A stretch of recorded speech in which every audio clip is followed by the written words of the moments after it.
일본 정부가 2030년대 중반부터 일본 내 신차 판매를 모두 전기 자동차로 한다는 목표를 발표한 후 일본 자동차 업계가 흔들리고 있습니다. 토요타 사장은 이러한 일본 정부의 발표에 일본 자동차 산업이 붕괴하고 말 것이라며 우려를 표명하기도 했습니다.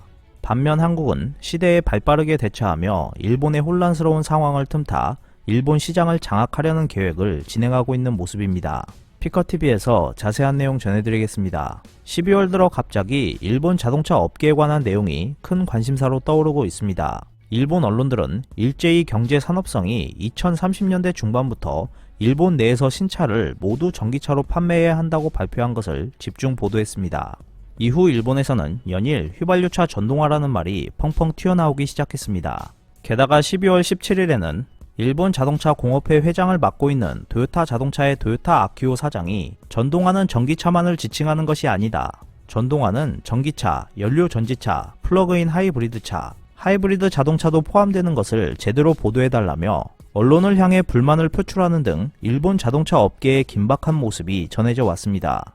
또한 그는 일본 정부가 2030년대에 휘발유차 신차 판매를 없애는 구상을 검토하는 것에 대해 자동차 업계의 사업 모델이 붕괴하고 말 것이라고 우려를 표명했습니다. 스가 총리가 자국 온실가스 배출을 2050년까지 사실상 제로로 만들겠다는 목표를 내건 후 일본 정부가 휘발유차 퇴출을 검토하는 것에 대해 일본 자동차 업계가 강하게 반발하고 있는 것입니다. 토요타 사장은 일본 전력 시장에서 화력 발전의 비중이 크기 때문에 자동차를 전력화하는 것만으로는 이산화탄소 배출량이 그리 많이 줄지 않는다며 자동차 시장을 전기 자동차로 급격하게 이행시키는 계획에 반대한다고 밝혔습니다.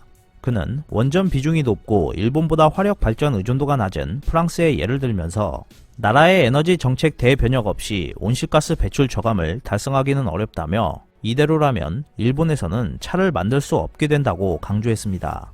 또한 그는 전기 자동차 역시 제조나 발전 단계에서 이산화탄소를 배출한다는 점을 거론하며 정치가들은 그런 것들을 이해한 후에 휘발유차를 없앤다고 이야기하고 있는 것이냐고 일본 정부 구상에 강한 의문을 드러냈습니다. 최근 보도를 통해 일본 자동차 업계의 상황을 알게 된 사람은 어쩌면 일본 정부도 자동차 업계도 지금까지 아무것도 하지 않고 관망하고 있다가 이제 와서 갑자기 세계 기후 변화 대책 탈탄소화의 물결을 받고 있다고 생각할지도 모릅니다. 그러나 실상은 더 심각합니다. 사실 일본 정부와 자동차 업계는 2년 이전부터 2050년까지의 장기 목표를 정하고 있었습니다. 당시 경제산업성안에 자동차 신세대 전략회의라는 위원회가 설치되고 자동차 산업의 장기 계획이 이미 논의되고 있었지만 이러한 사실은 잘 알려지지 않았습니다. 이후 2018년 8월 전략회의는 중간 정리로 다음 목표를 발표했습니다. 2050년에 승용차 신차 판매를 100% 전기차로 한다는 것이었습니다. 그때 전기차라고 칭한 것은 전기차, 하이브리드차, 플러그인 하이브리드차, 연료 전지차라고 설명했습니다. 이번에 토요타 자동차 사장이 설명한 것과 같은 취지의 이야기를 2년 전부터 하고 있었습니다. 이와 같이 이 전략회의에서 설정한 목표는 2050년으로 지금 화제가 되고 있는 2030년대 중반과 비교하면 15년이나 늦게 설정되어 있었지만 당시는 2050년 목표 설정도 매우 획기적이었습니다. 왜냐하면 일본 경제산업성과 자동차 업계는 2010년 차세대 자동차 전략연구회라는 위원회를 발족하고 분과위원회도 포함하면 총 100여 명의 위원이 민관하게 초빙되어 2030년에 승용차 신차 판매의 50에서 70%를 전기차로 보급시킨다는 목표를 설정하고 있었기 때문입니다. 그러나 스가 정권이 출범한 후 전기차 100% 달성 목표가 2050년에서 2030년 중반으로 약 15년이나 앞당겨지게 되었습니다.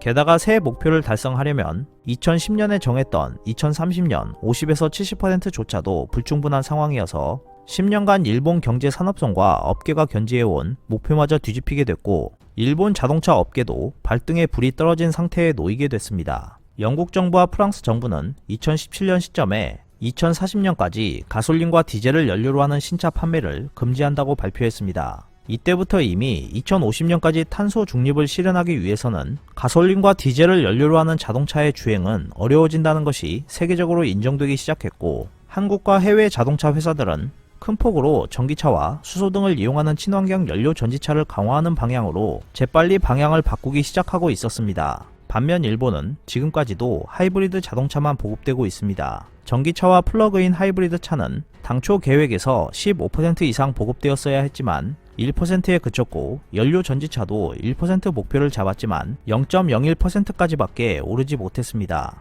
하이브리드 차량의 최대 약점은 탄소 중립을 실현할 수 없다는 것에 있습니다. 따라서 각국에서 2050년까지 탄소 중립을 실현하려는 분위기가 높아지고, 나아가 영국처럼 가솔린 디젤 차량의 신차 판매 금지 기한이 당초 2040년에서 2030년으로 앞당겨지는 정책이 향후 다른 나라에도 퍼질 경우 일본이 연구에 몰두했던 하이브리드 자동차는 권장 대상에서 제외될 것입니다. 이렇게 보면 스가 정권이 2050년에서 2035년으로 목표를 대폭 앞당긴 것은 업계의 자구 노력은 한계가 있다는 판단이 섰기 때문인 것으로 분석됩니다.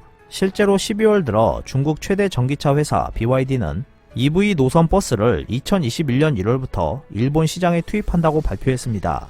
한편 한국의 현대자동차도 전기차와 수소 전기차를 앞세워 11년 전 철수했던 일본 시장에 다시 진출할 것이라고 밝혔습니다. 현대차는 일본 시장에 다시 진출하기 위해 작년 여름부터 시장 조사를 진행했고, 2022년 일본 시장에 연료 전지차 모델인 넥소를 출시할 예정입니다. 현대차는 2001년 도요타 자동차 등 토종 업체들이 철벽 아성을 구축해놓은 일본 시장 공략에 나선 바 있습니다. 그러나 낮은 지명도와 브랜드 파워로 고전하다가 오래 버티지 못한 채 2009년 철수했습니다. 하지만 친환경차 분야에서는 현대차가 글로벌 시장에서 도요타 등 일본차보다 한 발 빠르게 전동화를 진행했고, 수소 전기차 시장의 경우 올해 70% 이상의 글로벌 시장 점유율을 보이고 있기 때문에 이번 일본 시장 진출은 과거 내연기관차를 판매할 때와 다른 양상을 보일 것으로 예측됩니다. 이제 일본에서도 정부가 한번 목표를 설정했다고 해서 그 목표가 바뀌지 않는다고 말할 수 없게 됐습니다. 그만큼 시장 환경은 빠르게 변화하고 있지만 일본은 이에 적응하지 못하는 모습을 보여줬습니다. 일본의 기업 경영자들은 이제 일본 정부가 설정한 목표에 기대는 것이 아니라 정부가 설정하고 있는 목표의 타당성도 스스로 판단해야 하는 상황에 놓이게 됐습니다. 만약 전동화 논란이 마무리된다고 해도 일본 자동차 업계에 다시 안정이 되찾아오는 것은 전혀 아닙니다. 자동차 업계는 커넥티드, 자동화, 쉐어링, 전동화의 머리 글자를 따서 케이스라고 불리는 신영역에 대한 대응을 외치고 있습니다. 일본 자동차 업계는 늦은 전동화를 시작으로 이 모든 부분에서 뒤처지는 결과를 가져오게 될 것으로 보입니다. 세계 자동차 시장에서 높은 점유율을 차지하고 있는 일본 자동차가 지금의 위기를 잘 해결해 나갈 수 있을지, 아니면 반도체처럼 자동차 분야에서도 빠르게 변화하는 환경 변화에 적응하지 못하고 한국에 역전당하게 될지 관심이 쏠리고 있습니다. 오늘 준비한 소식은 여기까지입니다. 끝까지 시청해주셔서 감사합니다. 여러분의 좋아요와 구독은 영상 제작에 큰 힘이 됩니다. 앞으로도 피커TV에 많은 관심 부탁드리겠습니다. 오늘도 즐겁고 멋진 하루 보내세요. 다음 영상에서 뵙겠습니다.